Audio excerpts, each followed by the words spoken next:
What the hell is going on in Germany? In the last week, German politics has resembled a roller coaster. We've seen the largest opposition party branded officially extremist, opening the door to a full ban on the AfD. Then, the shoe-in candidate for Chancellor was humiliated in a failed confirmation vote, which was then repeated, allowing Merz to take the chancellorship. And the new government announced Germany will no longer accept illegal asylum seekers. This is not the calm, sensible politics that Germany is usually known for. So what the hell is going on? Underlying this all is that far from the new government of Friedrich Merz representing a new period of stability in Germany politics, the conflicts and contradictions in Germany, most importantly the desperate attempts to keep out the AfD, are driving a new era of chaos and instability. Let's break it down. Let's start with the new attacks on the AfD as extremist and the growing calls to ban the party. The outgoing SPD Interior Minister fired the starting gun by declaring the AfD confirmed right-wing extremist party. The reason? That it affirms the existence of a German people with cultural and historical continuity beyond mere citizenship. A view held by much of the population and reflected inconveniently in Article 116 of the German Constitution, now suddenly rebranded as extremist. The domestic intelligence files supporting this claim are classified. Only a few carefully chosen excerpts have been released. Yet this vague and selective evidence is being used to ramp up pressure on the new government to do something, ban the party.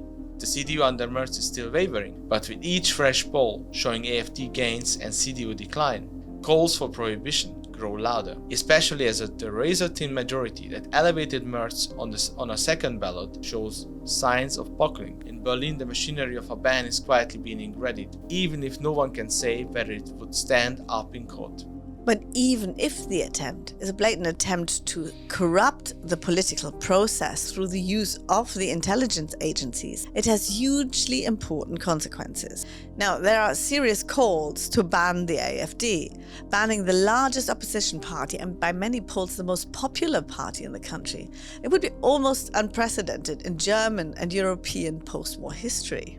Rather than compete with the AfD in open debate, a growing section of the establishment has opted for institutional warfare. The strategy now is to dismantle the party from above through court cases, professional bans, funding restrictions, and talk of outright prohibition. All of this is presented not as political maneuvering, but as a moral necessity, the righteous defense of the democratic order. But whether it actually protects democracy or corrodes it remains the question no one in power seems willing to confront. This isn't just politics. It's a coordinated effort to shut the AfD down by other means.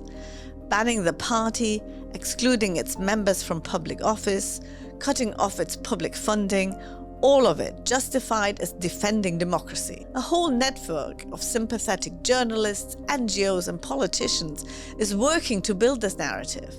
That this isn't suppression, but a moral duty. Foreign criticism is brushed aside.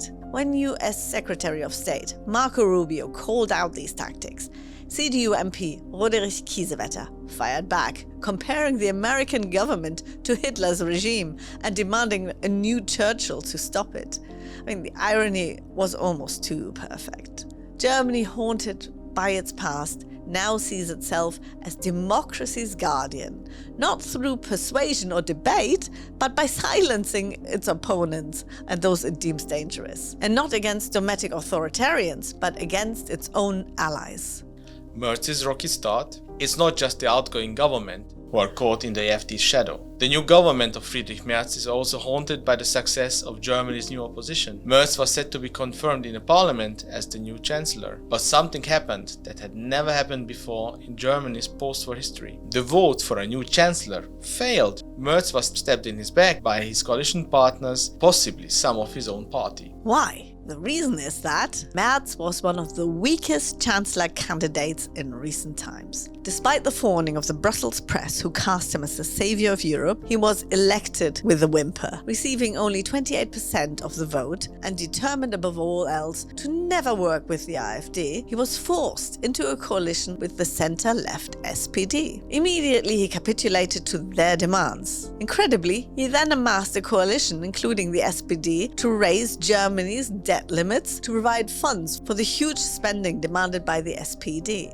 and his promises to reform Germany's armed forces. In doing so, he sacrificed the core principles that once defined the CDU. Major political ground was conceded to the Social Democrats, producing a government with no clear ideological directions. Voters took notice. The CDU-CSU polls numbers collapsed and the AfD surged. Before Merz's coalition had even properly taken office, it had already lost control of the political narrative. Merz eventually won a second-round vote and became chancellor, but the damage was done. Merz begins as one of the weakest chancellors in living memory, and his coalition looks as fragile as can be imagined.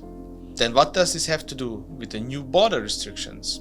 In short, the new restrictions are designed to stop the CSU hemorrhaging support to the AfD. Because in recent years, the political landscape has shifted. The AfD is no longer a protest vote. It has become the most electorally successful party in Germany because it speaks to the very concerns the old parties refuse to address: immigration, national identity, security, energy policy. On issue after issue, mainstream has either looked away or spoken in platitudes. The CDU and SPD, once the twin pillars of post-war politics, have bled support not because voters have become extremists all of a sudden, but because those voters feel ignored and patronized and shut out of the national conversation.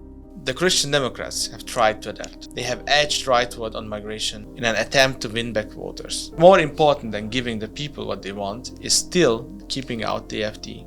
They have stuck to the Brandmauer, the firewall they themselves erected against any cooperation with the AfD. That firewall has left them politically stranded, forced into awkward coalitions with the left, which not only opposes the AfD, but refuses even to engage with any of its political territory. And here lies the CDU's miscalculation. For large parts of the German left, even entertaining AfD-adjacent ideas isn't a political error, it's sheer heresy, a betrayal of democracy. So the CSU-CDU is stuck.